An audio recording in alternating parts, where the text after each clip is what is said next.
Hey guys, it's time for your essay question on the Unit 2 exam.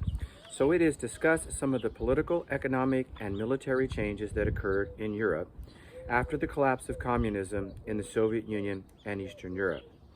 So on this question, you're going to give me two citations other than this review and your textbook, and type it up. I think 1 to 2 pages, type double spaced. 12-point font would be great. So in the late 1980s and early 1990s, communism collapsed in the Soviet Union as well as in Eastern Europe. And there were some major changes that took place in Europe and in the world. So try to get all these points into your essay if you can. Talk about them at least a little bit. Number one is communism pretty much died as an economic model, not only in Europe but throughout the world. I guess you could still point to North Korea, which has a communist political system. China has a communist political system, but very much more of a capitalist economic system these days. So communism pretty much dead as an economic model throughout the world. Also mention that the U.S. military presence in Europe shrank dramatically after the Cold War ended into the 1990s. During the Cold War period, which was from about 1948 into the early 90s, the United States had a very large military presence in Europe, in Western Europe, about 350,000 troops. If there was to be a World War III, it was not going to be fought in New York City or Moscow. It probably would have started in Germany. So the U.S. military presence dropped down to about 35,000. Now recently, it's going back up because of Vladimir Putin's and Russia's invasion of Ukraine. I think we're up to about 100,000 now, and it may keep increasing. We'll have to watch that.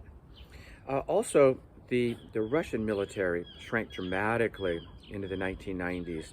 They had economic problems, and their military also shrank. The Warsaw Pact disintegrated. The Warsaw Pact, P-A-C-T, it was a military alliance that formed in opposition to NATO. And it consisted of the Soviet Union and many Eastern European countries. It kind of disintegrated after the Cold War ended. At the same time, NATO began expanding, North Atlantic Treaty Organization.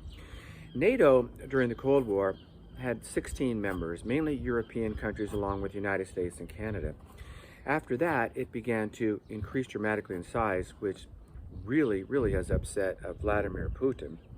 So today it's at 30 and soon to be 32. It appears that Sweden and Finland will also be joining NATO. They have a fear of Russia at this point, as do many countries, based on what Vladimir Putin is doing in Ukraine.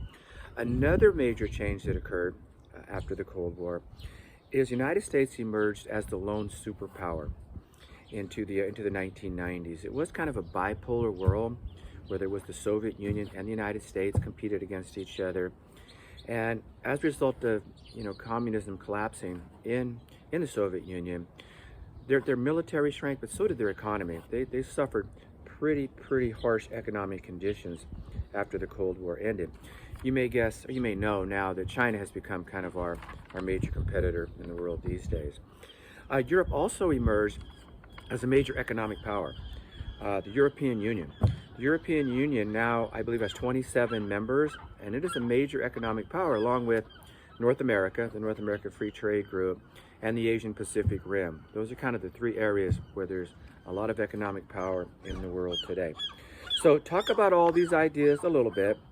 Again, type this up, 1 to 2 pages, give me 2 sources, and good luck on this.